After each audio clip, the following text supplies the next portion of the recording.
I went to this event a few weeks ago and somebody said if I could get rid of all the 2D paths, I would. And I'm like, dude, those are my favorite. They do everything. To me, it's like the simpler, the better, I guess. Like, I don't want something super complex where I have to read what everything is going to do. Hey everyone, I'm Marty, an engineer, machinist, and Autodesker with over 10 years of experience making things. Welcome to Shop Talk, the podcast series where we catch up with designers and makers live from the workshop. Today, I'll be speaking with Melissa Ramos of M95 Machining. We got into the value and drawbacks of AI in manufacturing, the challenges of starting a new business, and the indomitable power of door-to-door sales. Let's dive in. Melissa, introduce yourself. Hi, Marty. Thanks for having me today. Hey, everyone. I'm Melissa from M95 Machining. If you don't know me, I have two Haas vertical mills. I have a VF2 and a VF3 SS that my dad bought for me a few years ago, and I was working for him at the time. And later, I decided to start up M95 Machining and continue still working and running M95 out of his shop. So yeah, I have a little bit of a following online, and I create videos of the things that we do here. And so far, it's been a very wild journey so far.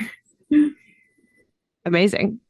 So you run your own business out of your dad's shop. Mhm. Tell us a little bit about what it was like to get started doing that.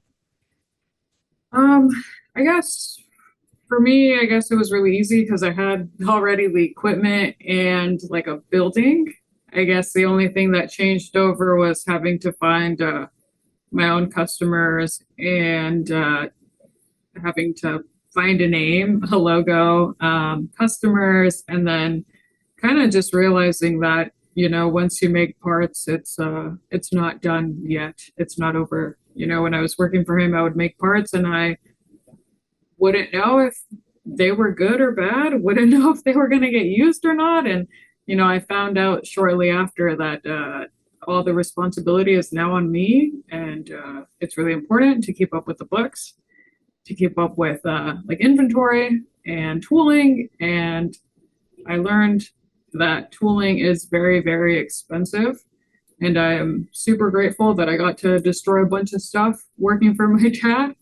Yeah, it was, I guess I had it a lot easier compared to most people.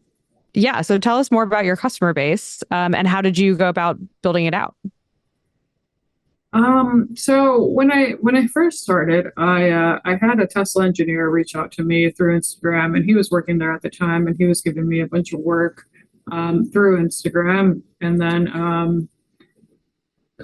I've had a handful of customers find me on Instagram and ask me if I make parts, and yeah, and my dad has been in business for about 30-ish years now, so there's customers that he'll ask me to revisit, or I often look on LinkedIn for companies that are in the area, semiconductor companies, automotive companies that are in my area. And he honestly doesn't like to deal with any of the machining stuff. So if there's customers that he hasn't spoken to in a while or he hasn't heard from, he'll kind of give me those leads, and I'll go visit them and try to, pull any of the machining work that they were giving to him so I could just work with them directly.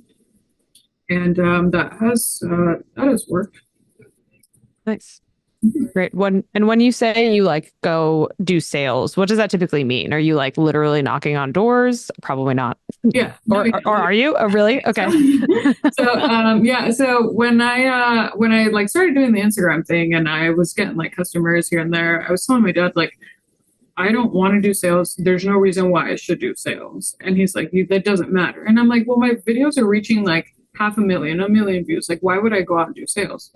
And then I had that slow period, and I was kind of freaking out. And I said, fine, I'm going to go do sales. I went and I did sales. And the person that I met with, I was like, hey, like I have a couple machines. I have some free time if you're looking for anyone. And I said, if you have Instagram, maybe you've heard of us. And he was like, I don't even know what Instagram is. And I was like, well, okay.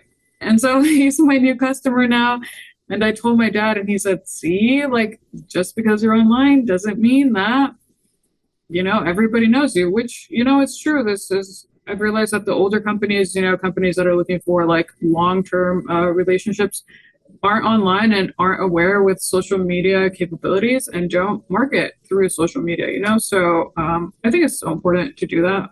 Okay, so yeah, you said you had two Haas machines. Tell me a little bit about having those machines. I know I'll ask you a question later in the episode about this too, but do you like having them? If you were to get a third machine, what would you stay like in the Haas family? Would you look to get out into a different vendor? But I really like them. I think that if I had to pick and I had to hire somebody at the same time who was going to be running my machine, I would probably pick a Haas because I think that they're easy to run. I think that they're fairly cheap, and I could get parts easily if something was to happen. I've been in that situation before. I broke my way covers, or my mom did, and I was able to get new way covers like next day. So I think I would pick a Haas just from a financial standpoint and from having to hire someone. They're like workhorses, they're gonna do what you ask them to do, and they're gonna do it pretty well over and over, and that's really all you need in a CNC machine. So I'm with you. So you're mostly doing milling, and mostly 3-axis milling. Yeah. When you're doing milling and you're like really working for the quick turnaround, the quick lead time, like when you're doing your setup and when you're picking your operations, do you have any like go-tos? You're like, I know this one's going to work. I feel like I have my settings really dialed in. Oh yeah. 3D contour, 3D adaptive, are my go-tos. Even 2D contour. I went to this event a few weeks ago and somebody said if I could get rid of all the 2D paths, I would. And I'm like, dude, those are my favorite. They do everything. To me, it's like the simpler, the better, I guess. Like I don't want something super complex where I have to read what everything is gonna do. Geodesic is cool. I'm trying to use it. It worked great in this part that I was making and turned in yesterday. The finish wasn't all that great, but I was using like a very, very small ball mill. So I definitely want to get into geodesic more because I've seen people do some really nice stuff with it. I'm with you. I feel like sometimes the simpler the better. Like let's not overcomplicate this. Or it can feel like those toolpaths are so powerful, some of them, but you stare at a list of like 100 parameters and you're like, oh boy, I don't know if I'm ever going to figure out what should go in each of these input boxes. Yeah, and it's crazy because some of them won't give you a toolpath. You have to select something. And then the moment that you select something, it just gives you something that's like out of this world. I wasn't expecting it to do that. And so there are a bunch of toolpaths that with just the click of a button, like flat. No, I think it was pencil? Yeah, flat. Pencil. And pencil. Yeah. Yeah. Pencil can also be a little tricky. You have to like kind of know the secret handshake with the tool selection and then I'm going to forget the name of the parameter, but there's like some parameter and it has to be like some proportion of the diameter. But do you have that as like a default that you set in that toolpath? Now I do, yeah. After there's like an angle percentage or something there. Yeah. Yeah, that was a bit tricky, but I use pencil and I really like the way the toolpath came out. And so yeah, I have my parameters set in. Yeah, the defaults are, I think that's one of the keys, or at least for me, with getting a lot of these, especially the 3D toolpaths to just work when you make a selection, was dialing in a lot of the parameters, making them be related to the tool. So if my tool diameter changes, this parameter changes. And so when I like select my tool, select my geometry, I hit OK, I get a toolpath that's like pretty good. Might not be perfect, but it's close. And yeah, that's for those of you at home, because we're not demoing or anything, it's when you right click the 3-dot menu that pops up, and then you can save user defaults that will always be there for that toolpath, which is great, which makes a huge difference. And then you use someone else's Fusion, you forget that you set all these defaults and you're like, why is yours so weird? Like, oh yeah, I helped myself out a year ago and forgot about it. Yeah, what really makes it helpful, I think, and easy is that there's like a lot of information online, and I didn't realize that when I started programming and machining. And I'm really glad that we went the Fusion way and not Mastercam way because, I mean, it just seems like everyone is going the Fusion way. And there's just like endless amount of people that use Fusion, and the support and the help that's online is great. I mean, even kids like use Fusion. I went to a high school that didn't do any like woodworking or home like cooking classes or anything like that really. And yeah, it's like great to hear, you know, kids that are in middle school that are using the software. And I'm like, yeah, it's like it's easy, it's for everyone. I really encourage Yeah. it that like wants to get into this even just for like fun or like a hobby, because a lot of people do this for, you know, as hobby stuff, to try Fusion. And it's cheap, and I did not get paid to say this. Yeah, yeah, can't confirm. This is not an ad. Um, there's no compensation for this podcast.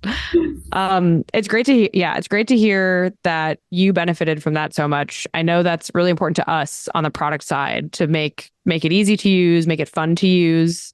Uh, really like, I think way back when I joined, we were really fostering the hobbyist community or like the personal user community. And we've continued to have a personal license available for free, which is amazing. It's not fully functional. You do have to pay to get some stuff, but it gives you a lot of the functionality that you get when you subscribe to Fusion. And then it really fosters this like rich community. Um, we used to talk about, and it's still true, but used to use the words a lot like democratization of design. And I think even in manufacturing, even as you get kind of advanced in manufacturing, we're still democratizing a lot of that functionality with the price point and with the, you know, ease of use. It's pretty familiar. It looks like it was developed this decade, you know, stuff like that. So, you're active on the social communities. Are you like also participating in making learning content?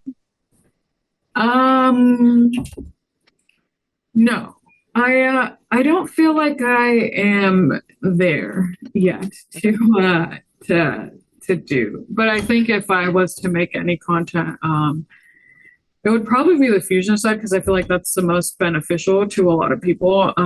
But also like people don't want to like learn the basics. Like they want to learn like how to make airplanes. And I'm like, I don't know how to make airplanes. So like what is, you know, that's kind of how I feel right now. I really wish I like I'm not going to say I really wish. I think I should invest the time and just make little YouTube videos because when I was starting off, I had such a hard time learning. And I don't think like when I looked online, I couldn't find the videos to like get me started. It was always like, make this engine block with me. And I'm like, dude, I just want to learn the basics. Like, I don't even know what you're talking about. So I think maybe I should. I guess I just need to get over the fear and like the like being scared of what people are gonna say if I just make like these like really basic, simple, like how to use a Haas machine because it looks really intimidating, but it's not that hard. I mean, if I had to, I mean, Matsura and Mazak are honestly like super intimidating to me, or even a Doosan. But my partner has a couple of Doosans, and like a Haas is like very simple. And I think like I just want to show people that like if you wanted to buy a Haas, it is not that hard to use one. Yeah. And I would say Haas probably does the best at sharing their own content. But even still, it's, you know, Mark Terryberry is great and he gives like all kinds of amazing tips. But a lot of it is like, what about when you're just getting started? He does really well for like, okay, I kind of know what I'm doing. And now I want more, or I want to like do this extra thing. I feel like we hear all the time that the kind of basic stuff is really valuable for people. Yeah. I mean, I think you should definitely do it, but thanks, Marty. No pressure. I also heard like Chris's daughter is trying to get into it and she's like 13. And I've been thinking about it ever since because I'm like, yeah, when I first started, I'm like, I don't know what they're talking about. And English isn't my first language. So my parents are Hispanic, and so I started school and I did not know English. And so sometimes like when I started watching these videos, I'm like, dude, what the heck is an adaptive toolpath? Like it's different than just the conversation that we're having right now, English. Mm-hmm. And that's also what I struggled with, is like having to learn like manufacturing English, if that makes sense. Oh, totally. Yeah, the technical terms. Mhm, And mhm. then in the manufacturing industry, often there's like adaptive clearing is like our fancy name for a high efficiency milling toolpath, but other CAM softwares have their special names. So some of it's not even just like the technical term. It's like the marketing term for the Yeah, technical yeah, term. So yeah, it's really challenging. That's yeah. yeah, wow. I've been in meetings and I'm like, what the heck did they just say? And I'm like, please just speak in English, just for me right now. Yeah, plain plain English. Yeah. Yeah. Yeah. Wow. Kind of to tie this all back together, that's some of the value of that educational content, whether it's for adults or children or whoever. It's just, okay, I can get this technology for free or for a couple $100 a month, but how do I actually use it? And yeah, it's cool to hear that you also think that, I don't know, that you also think that's valuable and like may or may not start doing it. Wink, wink. And yeah, help build the pipeline from normal person to person who knows how to do manufacturing. We covered a lot of stuff before. I don't know how we did on time, but before we like move on or sign off or whatever, is there anything that you wanted to say to the community at large? Is there anything that you wanted to chat about? If you're freshly out of high school and you don't know what to do, um, if you're watching this, I want you to know that it's okay, and that manufacturing is an option and it is not to look down upon. There are many different options in manufacturing. You don't have to run a mill. You don't have to, deburr parts. It's definitely something that you will have to do, but it's not something that you're going to have to do for the rest of your life. And if you don't want to go to college, I want you to know that this is an option. And yeah, to make it an option, and it doesn't have to be forever, but it definitely is something great. And again, if you don't know what to do, I think that this is a place that can help you like for the rest of your life. There's job security, there is a lot of money to be made, and there's like so many things that you could do with manufacturing. 3D printing is really in right now, and a lot of people are really into it. So yeah, you don't have to go the regular way. You can find something and do whatever you want. Nice. Love that. If you were starting over from knowing what you know today, and I know part of this question is budget. So let's pretend that you have like just enough money to get whichever machine you want. What machine would you get? First machine and why? Yeah, probably like a DMU. Okay, nice. Love that. Yeah, they're super expensive, and yeah, I've never used one. I don't even think I've seen one in person. I think I would go that route. Yeah, only I get to touch it though. I love that. That's very, very bold. Okay, great answer. Perfect. Okay. Awesome. Now we can sign off. Thank you so much, Melissa, for coming here and chatting today. It was great to have you. Yeah, thanks for having me, Marty. Don't forget to like, comment, and subscribe to our YouTube channel to stay up to date with all things Shop Talk.